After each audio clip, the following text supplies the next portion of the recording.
I mean, there's a lot of people, I think Vervaeke for sure, and other people that talk about like, oh, why is there this sudden resurgence in traditional religions? Well, Yeah, it's because all of the things that reflect us are no longer are we're realizing don't nourish us. The places we're looking for meaning and belonging aren't feeding us.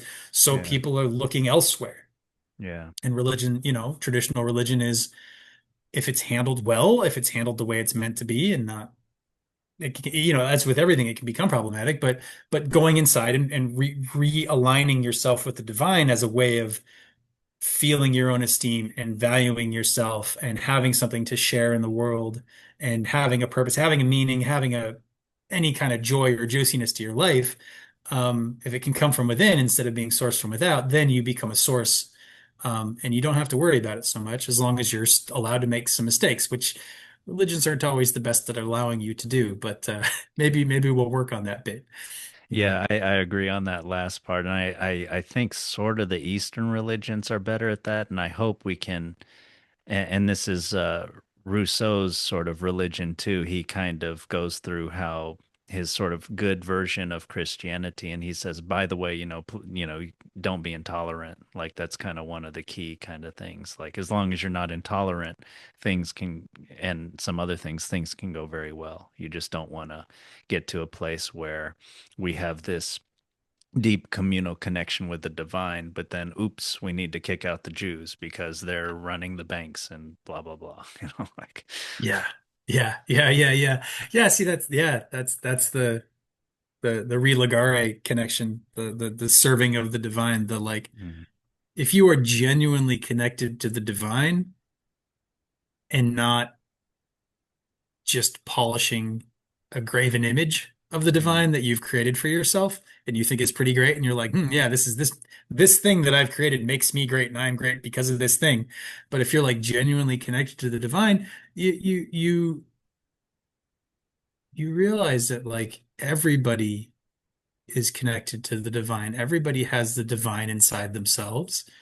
And there is no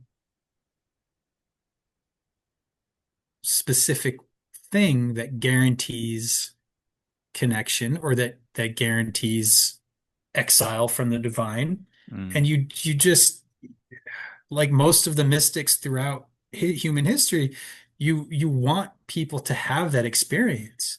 You want to share it. You don't want to force them. Um, and maybe that's where you get into some trouble. But mm, it's already there. They just have to turn to it and see it. And you want mm, that for them. You want to be the mouthpiece of the divine in the world in such a way that it leads people back to the divine in themselves. mm. Yeah. You don't want to force people to worship your particular image because that's narcissistic. That's, oh, if I can make you worship this God, then that proves this God is powerful and I'm on this God's team, so therefore I'm powerful.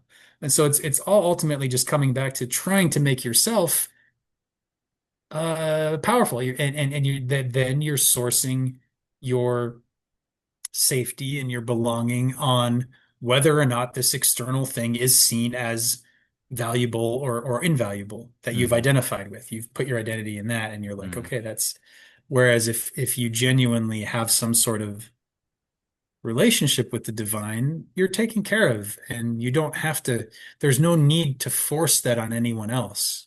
mm, They will come to it in whatever way they can in their own terms. And if you're interested in it, you can try to help them. I'm thinking a lot of some of the Sufi poets, Rumi and Hafiz, have a lot of their work is about, I think there's a Hafiz poem of like, I spend my nights scattering keys throughout the jail, throughout the prisoners to help them open their cell doors, even though like there's no doors on their cell, or I forget his whole metaphor, but mm, it's that kind of thing. Yeah,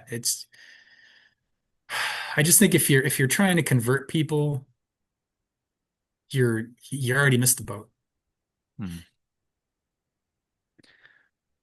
I guess you could look at conversion as maybe a soft thing of trying to just give them a key. But yeah, I guess conversion can be seen as like a sort of force thing or something. Yeah, but either way, I think, yeah, spreading some sort of wisdom or way of connection to the divine is can be good, and sort of like spreading keys, spiritual keys to them.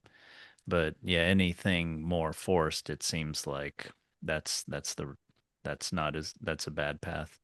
Yeah. It's like if you're not able to make enough of a prayer out of your own life, enough of a relationship. Please like and subscribe for more of our open minded content, and comment below on your thoughts or questions about the story. Let us know if you'd like us to cover another stimulating story, and thank you for participating.